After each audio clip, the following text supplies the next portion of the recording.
He had to cancel last week's Ask Joe, 'cause his technology was playing tricks.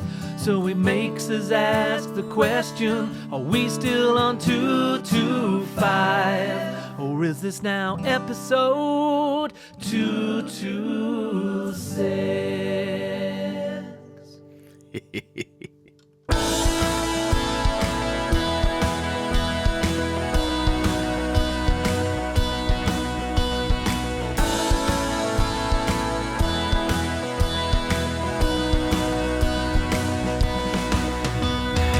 That was awesome. That was my friend, customer, client, whatever you want to call him, Scott Towns. Scott actually took my recent home studio business course that I did. Had a handful of folks join me for like a 12-week, was it 12? 8 weeks or so, talking about business specifically, which I've never done before. And Scott is over in the UK. He pays attention to Ask Joe. Last week was a complete bomb. Technology failing all over the place. So that was supposed to be episode 225. We're going to call this episode 225, especially with that epic intro.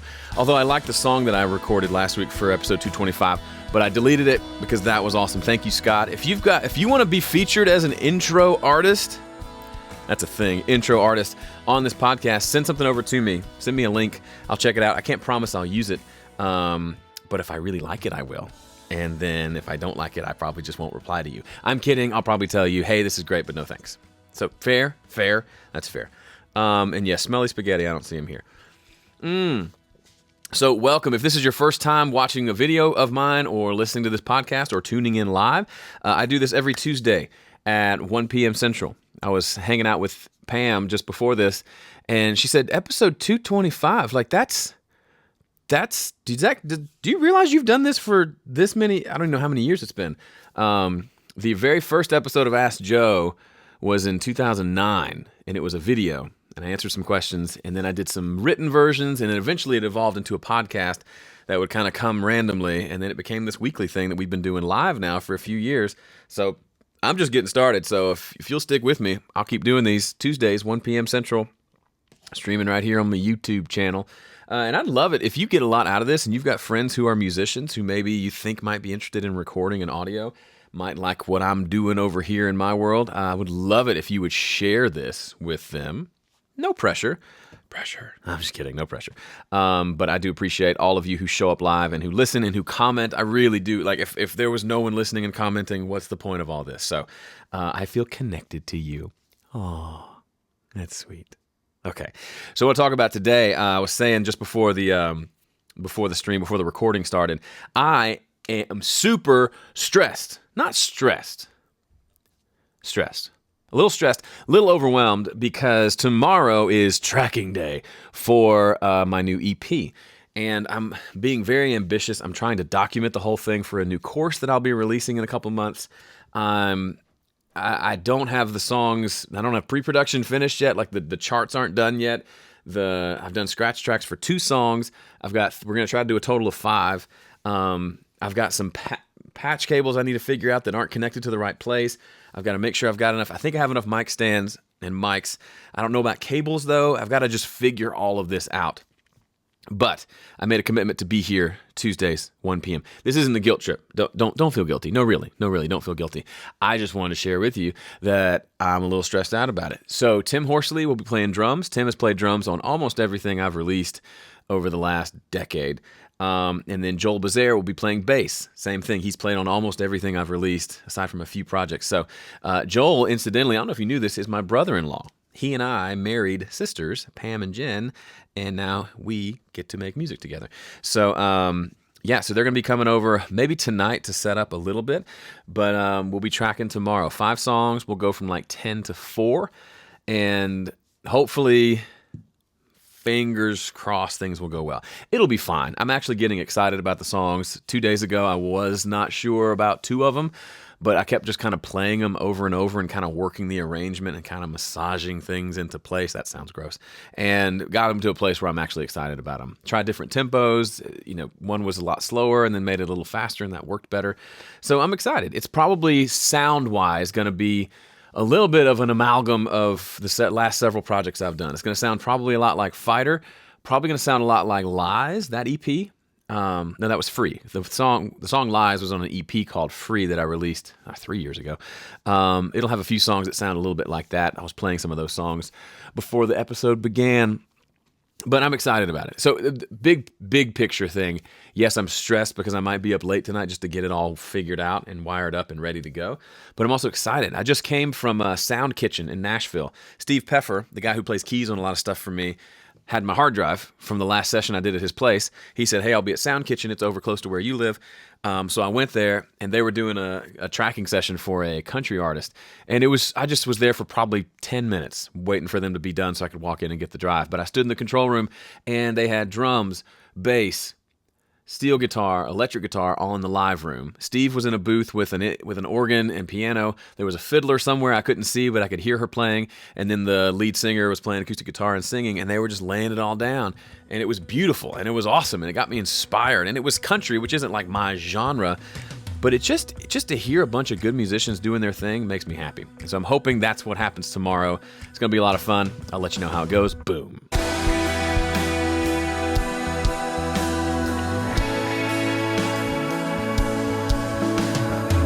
Rush the boom. You throw me off my game with a week of things not working right. And if you missed it, if you were here live, you got to hear it. About this part in the podcast, the audio that you're hearing right now, the music behind me started going, it started like downgrading itself. It sounded like someone put a bit crusher on there, but I couldn't stop it and I couldn't figure it out. So we think it was my USB hub was overloaded, streaming audio from the studio live, and then also capturing video to a hard drive, and all my hard drives were streaming through that same USB bus. So I think we've solved it. I've put all the hard drives on the Thunderbolt bus using a Thunderbolt to Firewire 800 adapter, and that seemed to work well. Firewire sometimes acts up for me when I try to daisy chain them together, but I think we're good. That's more information than you wanted to know. But in case you were here last week, I was super stressed out because it just wasn't working. So that's what happens though when you try to do things like live performing music. You're going to play a wrong chord. Live streaming something from your studio. Is it USB 3? I don't know. It's like a 6-year-old iMac. So I don't know. It has Thunderbolt though. I don't know. So this is the part of the podcast, the best part, I think, where I stop talking and I listen to you and answer your questions. So if you're here live on the chat, I want you to send me your questions, please, and I'll do my best to answer as many of them as I can in the remaining, I can't do the math, 22 minutes that I have here with you. But then I got to go. I may stick around for the after party just a little bit, but I got to go because I got a lot of stuff to do. I'm going to employ my 7-year-old kid to help me set up. He's a steal. He doesn't charge very much. All right. I'm going to scroll up, see if I have any questions. What key does the intro need to be in? It doesn't really matter, but the song that you hear for the intro is in the key of B. The first chord is an A, and then an E, and then a B. So it's like a flat 7-4-1 progression. So if it was in B or A, it'd probably work. But B is what I try to do when I do mine. I know it's a dumb key, but B is surprising. B is one of those keys I never played in unless it was with a capo. But I started playing like there's a lot of, there's somebody said child labor laws. There's a lot of Foo Fighter songs that are in kind of a B. So they play like a power chord B and then they go to the open E for that 4 chord. And it just works well. So I've started writing like Mission is in kind of B. That song Lies is kind of in B. I've got a new one for the new thing that's more like a B minor, but it feels like that same sort of vibe. Anyway, y'all are light on the questions today. What's your studio setup going to be for tracking drums in your new studio? Thanks, Truckee. By the way, Truckee, we were emailing you. Let me know if we got whatever the problem was situated. I know there was some issue. The tracking drums in the new studio. So it's going to be interesting because let me just go through it. Preamp-wise, I'll be using the ADL 700, the main channel strip. I think I'm going to use that on kick drum. The ADL 600, my 2-channel tube preamp, is still dead, so everything else is going to go through the Studio Live preamps. I'm just going to get over it. I felt like kick drum would be the one I want to capture the best. So I may change my mind on that, but that's the current idea. I'll be using an E602 from Sennheiser that I borrowed from church. On the kick drum, I'll use a sub kick. It's not the Yamaha one, but it's another brand. Solomon microphones. I'll use a snare top, snare bottom. The M179 condensers and a hypercardioid on toms. The SR25 Earthworks small diaphragm condensers in XY as overheads. I may spread them out, but I'm probably going to do XY because I've got one big heavy stand, that one right there, that I use for my overheads because it's the big expensive stand that can be really tall and hold it out over without falling over and killing everyone. Then those are the main mics. And then this is what's kind of fun for drums. I'm going to put I usually do a fat mic. So I usually use the Cascade Fathead ribbon mic, and I put it just kind of out from the kick drum, just facing the kit. It gets mostly kick and snare, and then I can like do lots of things to that to make it really beefy. So I'm probably going to do that. Then you can't see it, but so this is a walkout basement. So there's a stairway right there that goes up to the rest of the house. There's a hallway, living room, all that. So I'm at the bottom of those stairs. Well, that stairway goes up, and then the ceiling goes up probably another 12 to 15 feet once you start walking. So there's an area up there that's just, when you walk down, it's super reverberant. So I'm going to take this microphone. These are, I don't know if you can see this. It's stuck. This is hang on. I'm going to unplug it. It looks like a salt shaker. It's a mic from Ashman Acoustics. It's called a Psalm 50. It's a super omni mic. So it's kind of omnidirectional, and it's tiny. So I'm going to connect it to a pole, like one of those poles you use to change light bulbs really high up. And I'm just going to tape it to that or something, and then just shove it up the ceiling and make it stay in place. So that's going to be one of my room mics. And then I'll probably put another mic in the middle of the room, same microphone, as like a talkback so we can all hear each other, because we'll all have headphones in, and it's annoying to have to take them off all the time. And I'll probably just record that too since it'll be plugged in. Interesting. This is totally nerding out, and it's probably more information than you wanted to know. I was listening to The Adventures of Mixer Man, the Daily Adventures, the audiobook version, which is fabulous if you're not easily offended. And he talked about how at one of the studios, the assistant striped the tape with time code. So one of the tracks, he put SMPTE on it, I think, or he put some sort of noise on a track that he had to record manually across all the reels. And that noise they would use to trigger a gate that was controlling all the talkback mics. So every player in the tracking room had a microphone they could talk into. But you don't want those mics to be open all the time when you're recording, because then you're just hearing those mics. You're not hearing what the actual recording sounds like. So they used a noise that was on tape. So whenever tape is playing, that noise is coming down a channel. No one hears the noise, but the noise is used in a sidechain configuration to trigger a gate, which is set to a duck mode, to turn the mics off. So when there's a presence of that noise, those mics get muted essentially. And then when that noise stops, when playback stops on the tape machine, those mics come back on. Well, I figured out how to do that on my mixer. I can put a tone on a track. So like 400 hertz tone, that I just have like 10 minutes of 400 hertz tone as an audio file on a track, have that routed to a specific output on my mixer. And I don't listen to that, it's just there on the track, fader all the way down. Then if I set up a talkback mic or two, I set those, go to the compressor on those tracks. There's a sidechain feature here. So I set the compressor limiter as high as it'll go, threshold all the way down, attack and release really quick. And then I set it to listen to that channel with that 400 hertz tone. So what happens is whenever that tone is playing, those mics get essentially muted. They're turned way, way down by this compressor that's essentially acting like a limiter. And then when the tone stops, i.e. when I stop playback, those mics come back on. So I'm really intrigued to see how that works. It's set up just an omni sort of mic in the middle of the room so we can all hear each other, but then it goes away when we're tracking.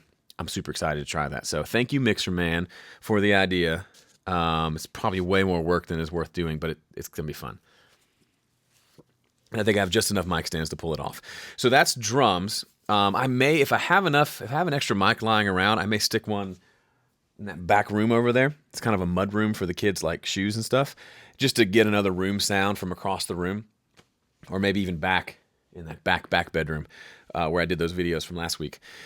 So that's drums. And then bass, he's going to bring his amp. We're going to put it in the garage. We're going to mic it up, and then we're going to use the DI, the XLR output from his Ampeg head, and record that direct as well. So we've got two signals there. And then I will be playing as well. I'll go through the 11 rack, playing electric mostly, and I'll also have keyboard plugged in to main stage on this laptop to play keyboard sounds on at least one song if I use keyboard while they're tracking. I'll be going completely direct. Bass will be direct with an amp in the other room that shouldn't have too much bleed. I'm not that worried about it. And then I'll be going direct, playing guitar and doing some noodling as I go. And we'll be playing along to scratch tracks that I will have recorded prior to the day. So mostly an acoustic guitar and a vocal, so we can play along to that. I've done tracking sessions where you just play the chart and it's fine, but it's nice to have a vocal there to play along to. The musicians tend to play a little better when there's someone singing and they can kind of know what's happening when. So that's the plan, and it should probably go pretty close to how I have it planned out. Tim and Joel are rock solid. We'll play through a few times, figure out how the groove's going to go, then lay it down in a take or two, punch in stuff, maybe record a few overdubs, a few percussion things. I'll probably have that talkback mic that I have set up. I'll probably double that as a percussion mic so he can come up and do shaker and tambourine and stuff in the mic. That should be pretty fun. Okay, so that was way, way more information than you probably were asking for, but that is the plan, and we will see how it works. Simon Carlstead, what's up, brother? Says, what's the most important thing to know when recording videos? Your best tip. Oh, man. I guess it depends on the video. Usually I've done lots of videos over the years. Maybe two things. First, just do it a lot. It's just like playing guitar or anything else. Your first ones are probably not going to be that great, and you'll get better as you go. But I say do them, release them, put them out, and then do more. If you go back and look at episode 1 of Ask Joe, I urge you, please don't. But if you want to go look on YouTube and search for Ask Joe #1, you'll see a little 22-year-old version of Joe Gilder sitting in his little apartment in Fort Wayne, Indiana, with his nerdy little glasses, and said, literally, I'm sitting there with my phone, and I go, "Hi, this is Joe Gilder from HomeStudioCorner.com, and I'm coming to you from my home studio." It's literally that boring. But if I'd waited until I was good on camera, then I would have never gotten good on camera, because you have to release it and put it out there and then watch it and then hate yourself because you watched it and it was awful, and then you just keep doing that process over and over.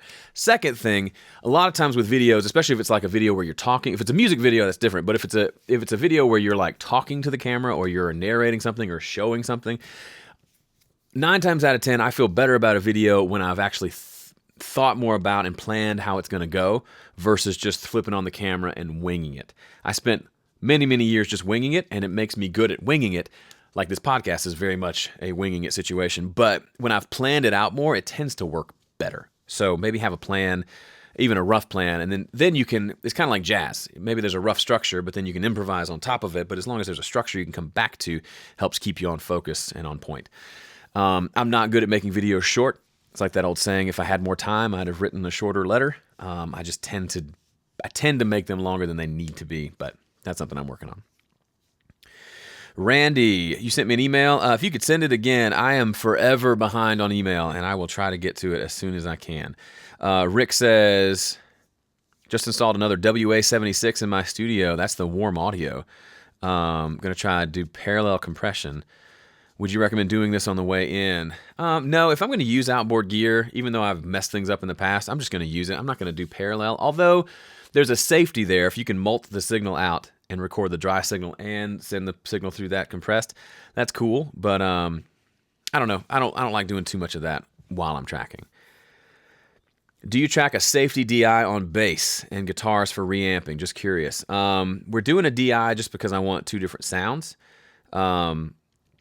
I usually do bass direct. We're going to do an amp. That's the additional thing. For guitar, no, I never do a DI for reamping. I would rather get it right the first time, record the tone I want, rather than give myself the option to change it later. Because if I give myself the option to change it later, I will change it later. And the project will take 8 times as long because I spend all my time changing it later. I don't like changing it later. Noah Akins, how do you go about arranging a song? It's a lot of trial and error. A big part of getting good at arranging comes from listening to good arrangements and studying your favorite albums and really paying attention to what elements are present. You may think you know, like your favorite record, you know what it sounds like, but if you listen to it with a producer's set of ears and you really listen to, okay, what's happening in the intro? How many instruments are there? Where are they panned? What are they doing?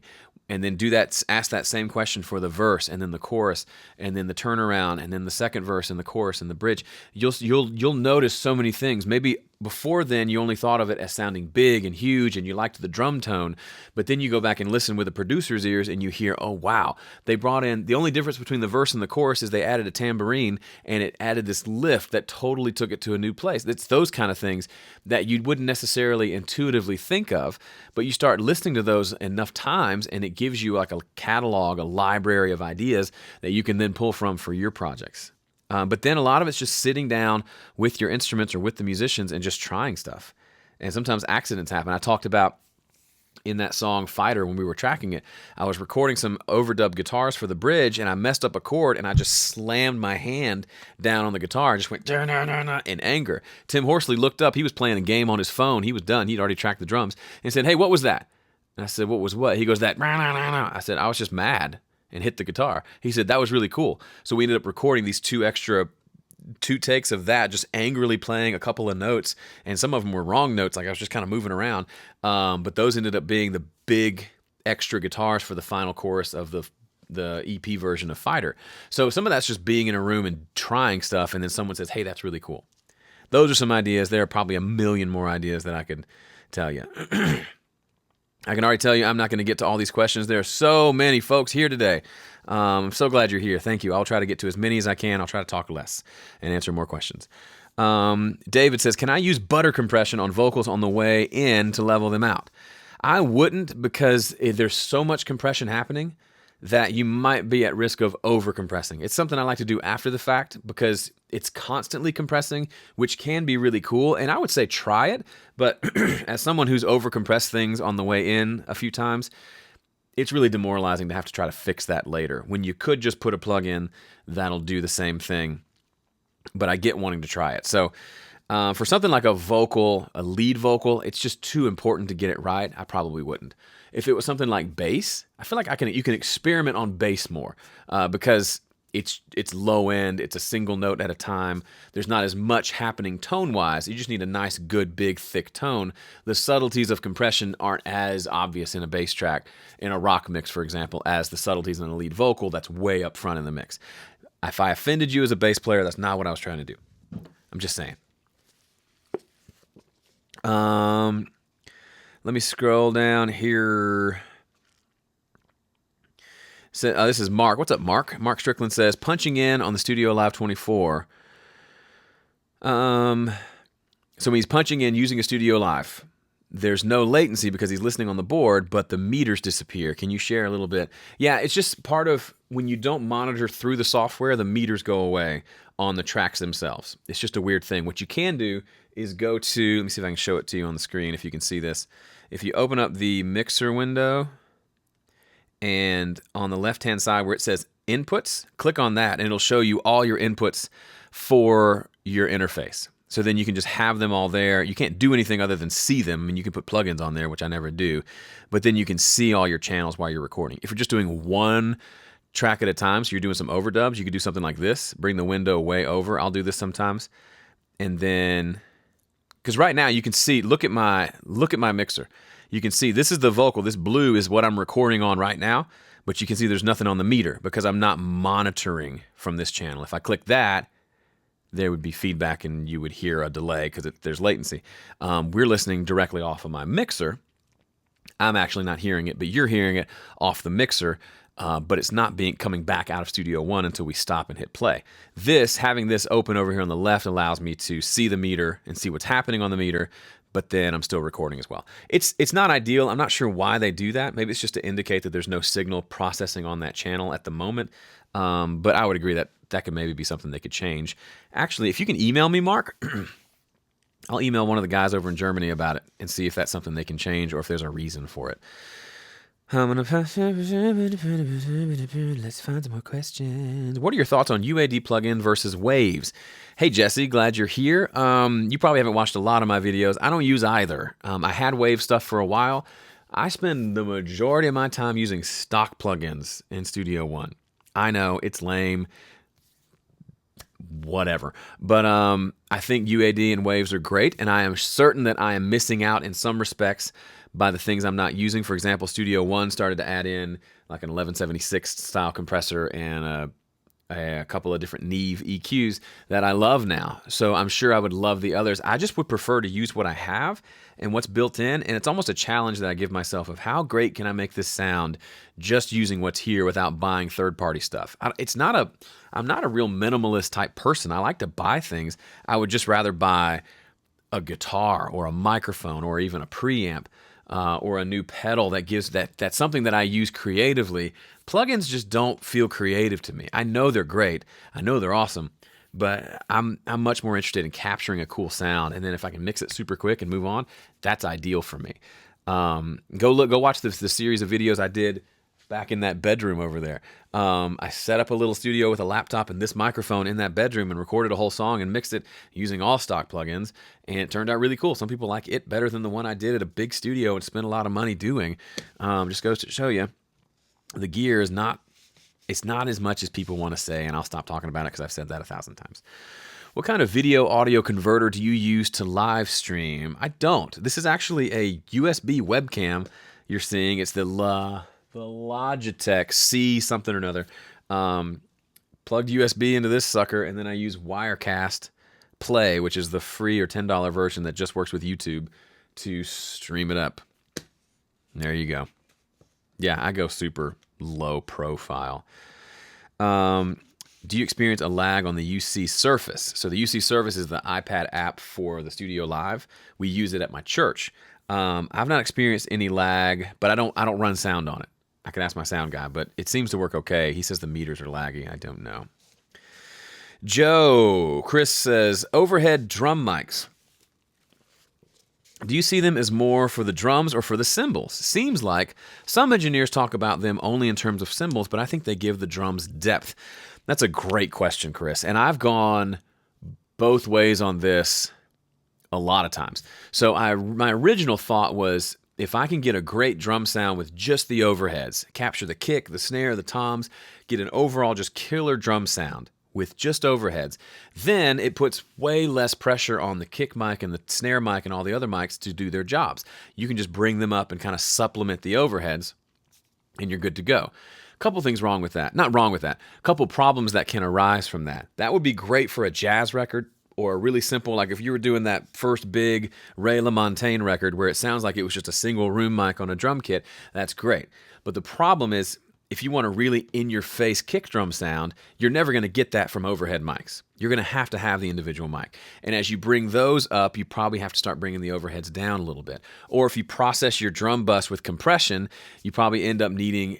It's probably going to enhance a lot of sounds in a good way, but then it might make the cymbals too loud or too washy, so you need to bring the overheads down to compensate for that. Those are some of the things there. A lot of Nashville folks really just view the overheads as cymbal mics, and then they do a really good job on the spot mics, and then the overheads are just there to give the bright, jangly cymbal sound. It depends on the end result that you want. If you want in-your-face kick and snare, those spot mics have to be spot on, and then there's less pressure for the overheads. The other thing is, if your room doesn't sound very good, your overheads are going to capture a lot of the room's sound. So, for example, when we track over at Steve Peffer's place, it's a small-ish room.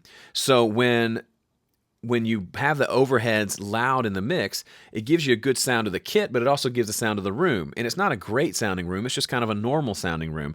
If it was a great-sounding room, yeah, crank those suckers up and let's just listen to the whole room all day. But if it's a room where you're not really trying to capture the sound of the room, then I'd probably bring the overheads down and have them be more like cymbal mics, and then really rely on the spot mics to capture the sound. So that's the way I think about it. Of course, I try to do it well on everything. I try to make the overhead sound amazing and the spot mic sound amazing as well. Some of it's more of a mixing thing, but it's good to think about in the recording process. If you can get it sounding amazing with just kick, snare, and overheads, you're in good shape. If it's amazing with just overheads, you're in great shape too. But if you can get it where kick and snare are just knock your socks off, and then you just add in some overhead for a little bit of that depth you're talking about and a little bit of cymbals, that's great too. But you want to kind of pay attention when you're setting up the cymbals. How loud are the cymbals in relation to the rest of the drums? And do you want to change that ratio at all? Sadly, I'm out of time. Thank you so much for being here. I'll see you next week.